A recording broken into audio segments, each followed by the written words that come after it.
वह पथ क्या पथिक कुशलता क्या, जिस पथ में बिखरे शूल न हों। नाविक की धैर्य कुशलता क्या, यदि धाराएं प्रतिकूल न हों। मित्रों, एक लड़की थी जो बहुत होनहार थी, पढ़ने में बहुत अच्छी थी। इंटरमीडिएट में उसके प्रतिशत 95% के ऊपर थे। वो सिविल सर्विस की तैयारी करना चाह रही थी, आईएएस बनना चाह रही थी। बहुत इच्छा थी उसने। उसके बाद उसने ग्रेजुएशन किया, लेकिन जैसा कि होता नहीं कि उसके परिवार में उसकी काबिलियत को समझने वाले लोग नहीं थे। पढ़ाई लिखाई का कोई बहुत माहौल नहीं था। वो लड़की ही केवल पढ़ने में बहुत अच्छी थी। उसने एक नई धारा अपने परिवार में बनाया था, नई दिशा दिया था, लेकिन उसके परिवार वाले उसका साथ न दे पाए। माता पिता ने दबाव बनाकर, चूँकि उसकी शादी की उम्र हो गई थी, उसकी शादी कर दी।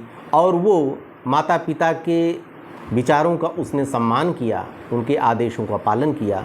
उसने भी शादी कर लिया और उसके मन में इच्छा थी कि हो सकता है कि हमारी ससुराल के लोग हमारा साथ दें और हमारे सपनों को साकार करने में हमारी मदद करें। लेकिन हुआ उसके एकदम विपरीत। वो दुल्हन बन के जब ससुराल में आई तो ससुराल का माहौल, जो माहौल उसको मायके में था, सेम वही माहौल उसको ससुराल में मिला। ससुराल में उसके सास ससुर भी पढ़ाई की कोई कद्र नहीं करते थे। जब भी वो पढ़ने के लिए सोचती, आके सासू माँ ताना मारने लगती कि क्या तुम्हें कलेक्टर है बनना, क्या अंत में तो तुम्हें चूल्हा चौकी ही संभालना है, तो पढ़ने से क्या फ़ायदा है। और उसका पति हालांकि वो भी पढ़ने में अच्छा था, लेकिन उसकी भी पढ़ाई की कोई कद्र नहीं थी। वो अपनी पत्नी का साथ नहीं दे पाता था। उसके माता पिता, उसके भाई बहन, उसकी माँ जब उसकी पत्नी को पढ़ने के नाम पे कुछ बोलते तो पत्नी का साथ नहीं दे पाता। तो क्या करती वो लड़की बेचारी, क्या करती? उसको पढ़ना था, अपने सपनों को साकार करना था, अपने पति से बार बार कहती, लेकिन पति भी साथ नहीं दे पा रहा था।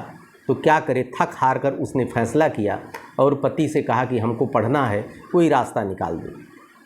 तो पति ने कहा, भाई मैं क्या रास्ता निकालूं, अपने माता पिता के खिलाफ़ मैं जा नहीं सकता हूं। एक मैं रास्ता निकाल सकता हूं कि अपने आप मायके चली जाओ और वहां पे जाके तैयारी करो, अपने सपनों को साकार करो। मैं भी चाहता हूं तुम पढ़ो लिखो आगे बढ़ो, लेकिन मैं क्या करूं, माता पिता के सामने मैं हार गया हूं। पत्नी थक हार के मायके चली आती है और अपने पति के लिए उसने कागज़ भेज दिया डाइवोर्स का, तलाक का कागज़ भेज दिया। तलाक का कागज़ पति को मिलता है, लेकिन पति ने देखा, चूँकि वो पत्नी को अपनी बहुत मानता था, लेकिन क्या करे, अपने माता पिता के आगे मजबूर था। उसने कोई सिग्नेचर फ़िलहाल नहीं किया, बैरन वापस कर दिया। और उसने सिर्फ इतना लिखा बाद में पत्र में कि अपने सपनों को आप साकार कीजिए, कोई ज़रूरी थोड़ो है कि तलाक ही हो जाए, आप अपने रास्ते रहिए, मैं अपने रास्ते रहूं। जब मैं तुम्हारा साथ नहीं दे पा रहा हूं तो कम से कम तुम्हारे रास्ते में बाधा भी नहीं बनूंगा। लड़की ने तैयारी शुरू कर दी, दोनों लोग अलग अलग रहने लगे। लड़की ने बहुत मेहनत किया, कठिन परिश्रम किया, लेकिन एक समय ऐसा आ गया कि जो उसने सपना देखा था वो सपना उसका साकार हो गया और उसका सिलेक्शन यूपीएससी यानी आईएएस में हो गया। इधर लड़का एसडीएम सदर ऑफिस में बाबू बन गया।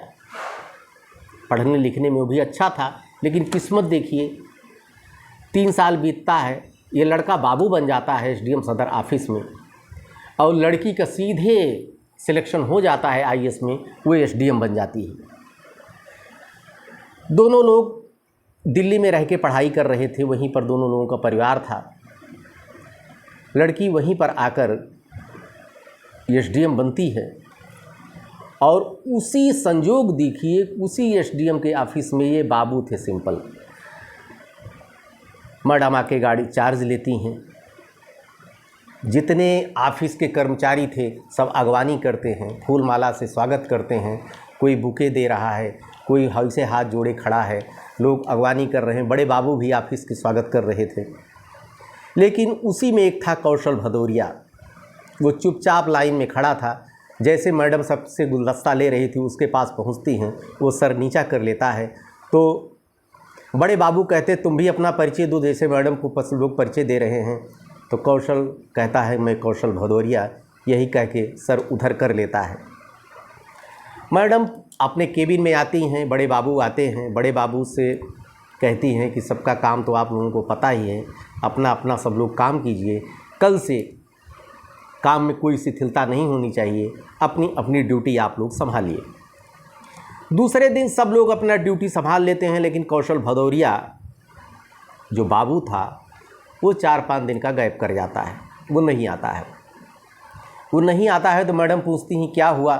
तो बड़े बाबू ने कहा कि मैडम वो बहुत कुंठित स्वभाव के हैं, अभी 2 साल पहले ही उन्होंने ज्वाइन किया है, यहाँ 2 साल काम करते हो गया, लेकिन किसी से बात करते हैं न चीत करते हैं, बहुत सामाजिक भी नहीं रहते हैं, अपने में रहते हैं, काम बड़ी ईमानदारी से करते हैं, लेकिन आपके आने के बाद पता नहीं क्या हुआ कि 4 दिन आए नहीं, न कोई प्रार्थना पत्र दिया न कुछ दिया। कहीं अच्छा ठीक है, उसको कॉल लगवाओ, उसको बुलवाइए। मैडम कॉल लगाकर बुलाती हैं, कौशल भदौरिया आते हैं, सर नीचा किए खड़े रहती हैं। मैडम कहती हैं कि आखिर बिना प्रार्थना पत्र दिए तुमने अवकाश कैसे छुट्टी पे चले गए। तो कौशल भदौरिया कहता है कि मैडम मेरे पास छुट्टियां थी, मेरी तबीयत सही नहीं थी, मैं चला गया। कहीं ठीक है, दोबारा ऐसी गलती नहीं होनी चाहिए, अपना काम संभालो।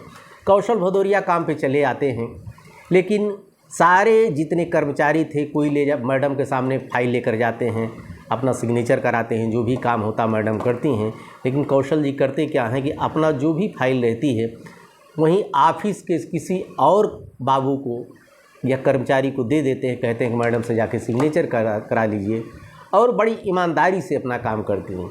इधर एसडीएम मैडम के चर्चे चारों तरफ हो गए, बड़ी ईमानदार मैडम आ गई हैं, बहुत अच्छा काम हो रहा है। हालांकि कहीं से भी काम में कोई शिथिलता नहीं थी, लेकिन उसके बावजूद मैडम का मन कहीं न कहीं कुछ सोच रहा था, कुछ उनके दिमाग में चल रहा था, वो मायूस हमेशा रहती थी, काम तो बड़ी ईमानदारी से वो कर रही थी। इसी बीच में एक बार ऐसा होता है कि कोई आदमी अनाधिकृत काम कराना चाह रहा है ऑफिस में, कुछ वहाँ के क्षेत्रीय विधायक के आदमी होते हैं, लेकिन मैडम वो काम नहीं करती हैं। कोई ठेका पट्टा का मामला था, लेकिन मैडम वो जब नहीं करती हैं तो वो लोग नाराज़ हो जाते हैं, आके ऑफिस में ही मैडम को गाली देने लगते हैं। चूँकि मैडम मौके पे नहीं थी तो कौशल भदौरिया से नहीं रहा गया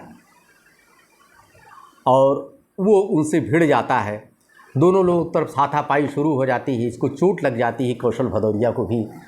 उसके बाद मैडम आती हैं तो लोग सारा हवाला सब हालचाल बताते हैं, और ये भी बताते हैं कि मैडम यहाँ के बाबू कौशल भदौरिया जो हैं भिड़ गए थे सबसे। तो मैडम कौशल भदौरिया को बुलाती हैं अपने पास, उसके बाद कहती थी तुम ऐसा क्यों किए। तो मित्रों अलग से बुलाती हैं तो कौशल भदौरिया को, और कौशल भदौरिया कौन थे?